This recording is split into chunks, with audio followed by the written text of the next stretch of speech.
Hello tout le monde, j'espère que vous allez bien. Nous sommes aujourd'hui à Punaauia et plus précisément sur les hauteurs de Miri. Si vous êtes courageux, ce sentier vous permettra de rejoindre le mont Marau. Mais pour ma part, j'aime bien venir ici pour me dépenser juste avant le petit déjeuner. D'ailleurs, Noumia, que nous proposes-tu aujourd'hui?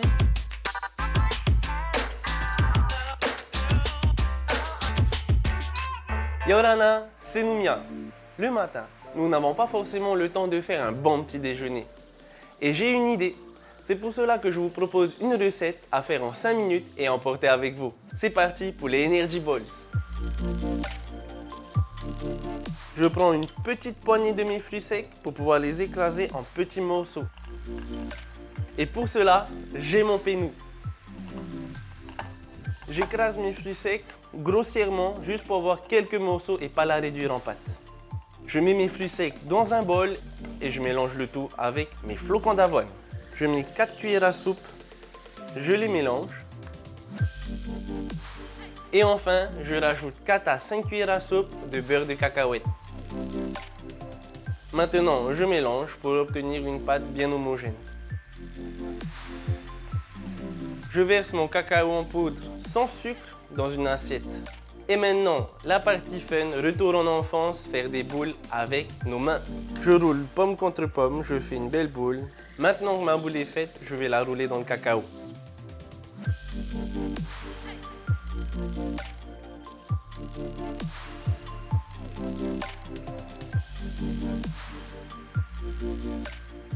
Ces Energy Balls sont pleines de douceur et d'énergie pour bien commencer la journée. Tamamete! J'ai bientôt terminé ma séance de sport, mais pour finir en beauté, Brian, tu n'aurais pas une petite astuce?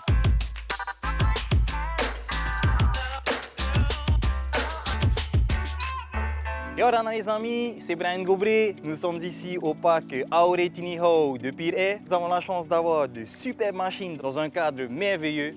Mon but aujourd'hui, c'est de vous montrer comment vous en servir. Suivez-moi.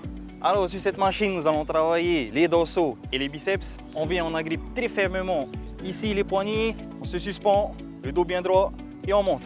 Le torse vers le haut et on les descend. 1, 2, 3, c'est reparti.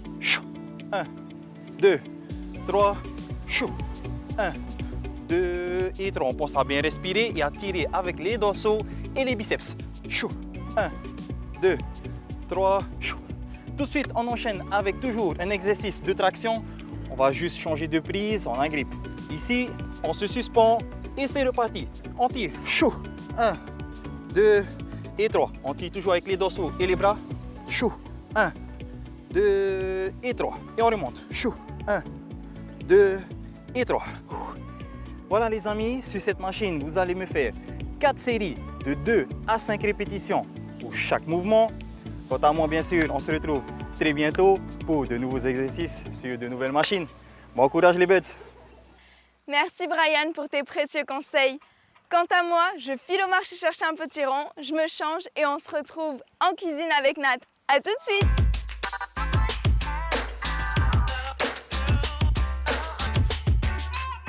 Salut Nat, tu vas bien?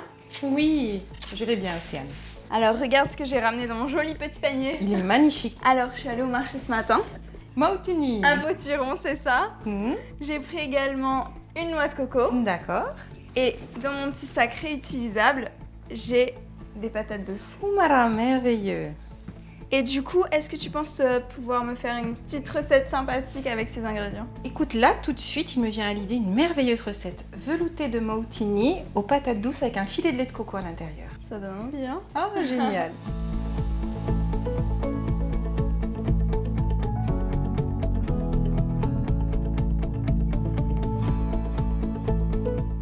Alors, pour commencer cette recette, Océane, on va commencer par préparer le potiron. On va l'égrainer et également, on va le découper. D'accord, donc tu as besoin juste de la moitié en fait du potiron. Un quart suffira. Ok. Ce qui est très important de garder en tête, c'est que le potiron est un légume qui est extrêmement dur à découper. Ok. Donc dans un premier temps, il va falloir égrainer le potiron. C'est très facile, la pulpe s'enlève très facilement. Donc on enlève l'intérieur et on prend bien soin d'enlever toutes les graines. Alors moi, avec les graines de mautini, Je fais des petits snackings, je les fais griller au four et après je les grignote comme ça. C'est une excellente idée. Ouais. Effectivement, et puis ça évite de jeter.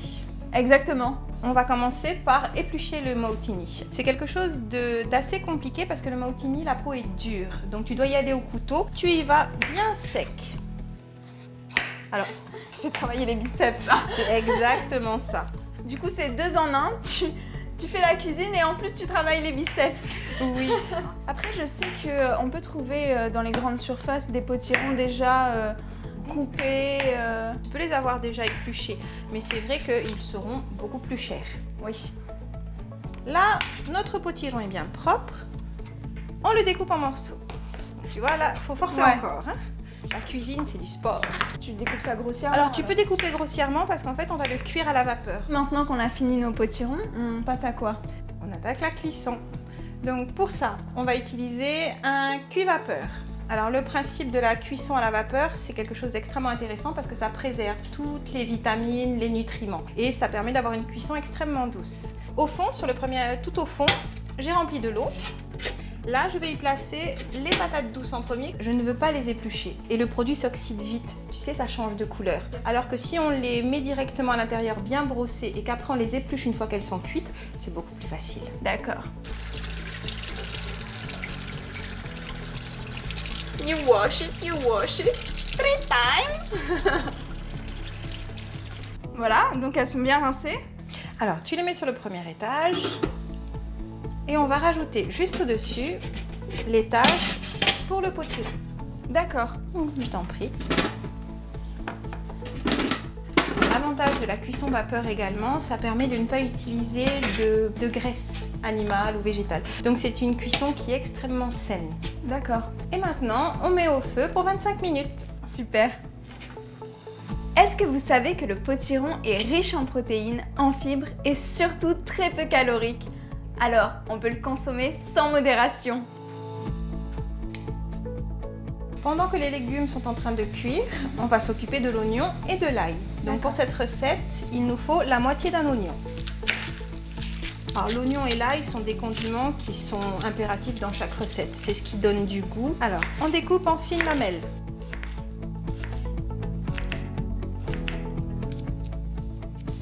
Et de l'ail. Tu vas le hacher? Oui. C'est plus pratique et au moins la peau ne te colle pas. Bien taper sur l'ail, Voilà, tu t'énerves sur ton ail ça défoule et au moins c'est pratique. et c'est plus rapide.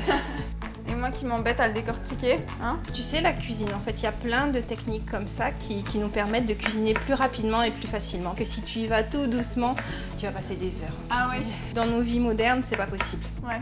Il faut que ce soit rapide. Donc on peut cuisiner rapidement, sainement et correctement. Exact. On a terminé avec l'oignon et l'ail. Maintenant, on va les faire revenir à la poêle avec nos lardons et on pourra incorporer le tout dans notre velouté. Génial. J'ai fait chauffer une poêle et je vais rajouter un filet d'huile d'olive Faut pas que ça accroche. pour pas que ça accroche. On verse l'oignon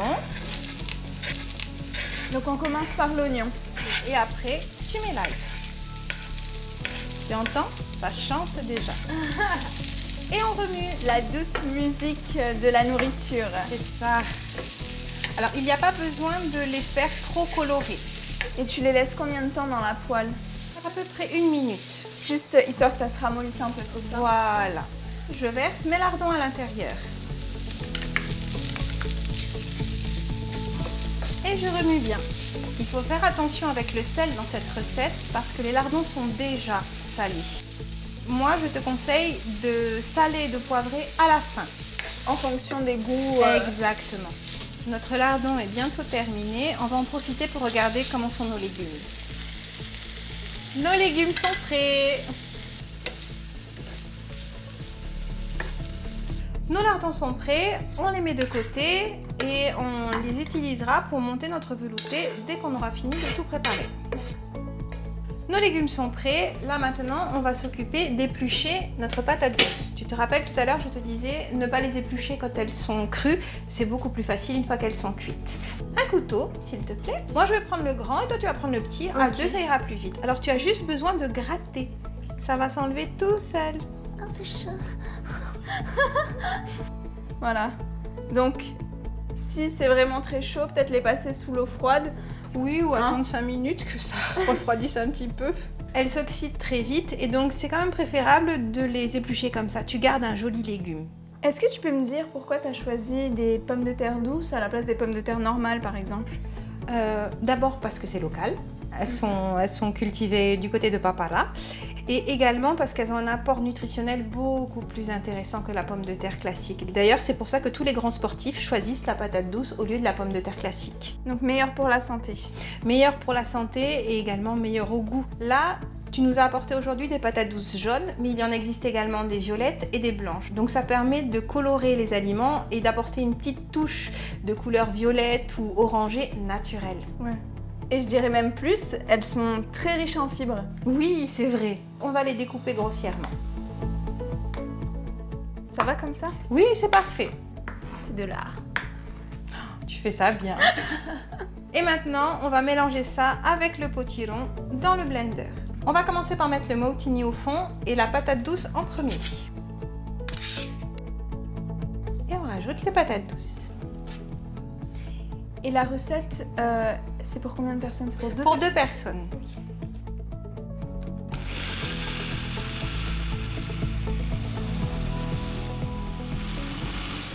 Tout est bien mixé, il ne nous reste plus qu'à rajouter le lait de coco pour délayer le tout.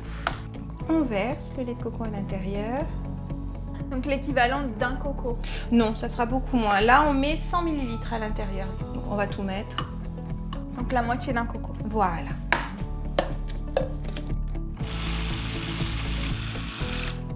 Et voilà, notre velouté est bien homogène. On va goûter. Et Super. Merci. vas-y.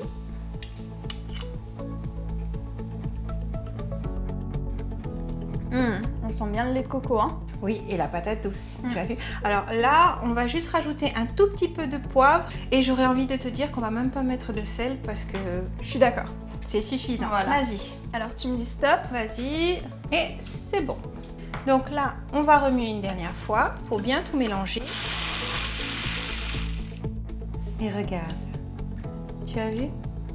Ouais, on a une belle texture. On a une belle texture. C'est pas trop liquide, c'est légèrement onctueux, donc c'est parfait pour un velouté. Maintenant, il ne nous reste plus qu'à dresser. Pour le dressage, on va prendre une assiette creuse. Comme au restaurant. C'est exactement ça. Il faut vraiment que ce que tu fais soit beau et donne envie. On va rajouter la coriandre. Moi, j'ai choisi de ne pas la ciseler, de ne pas la découper pour avoir de jolies feuilles. C'est quoi? Ça tombe bien parce que je trouve que la coriandre, ça a quand même un petit goût particulier.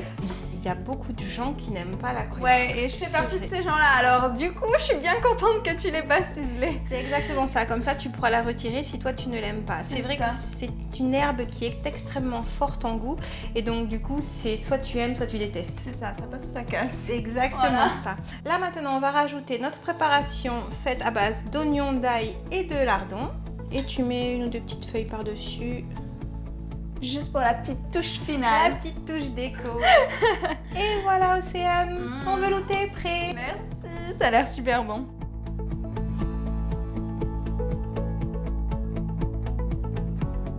Et maintenant, on va passer à la partie dégustation. La partie que je préfère. Moi aussi.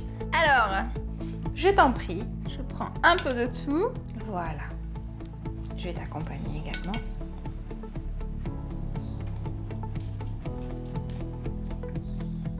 J'aime bien ce mélange sucré-salé et le fait qu'on sent bien le lait de coco. C'est vraiment la petite touche locale que j'adore. Merci.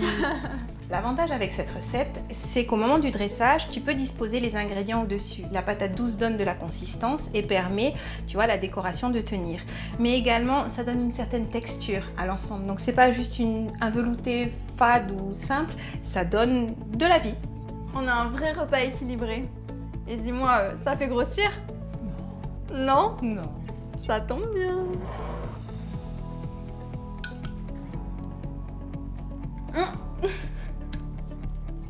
Je me régale.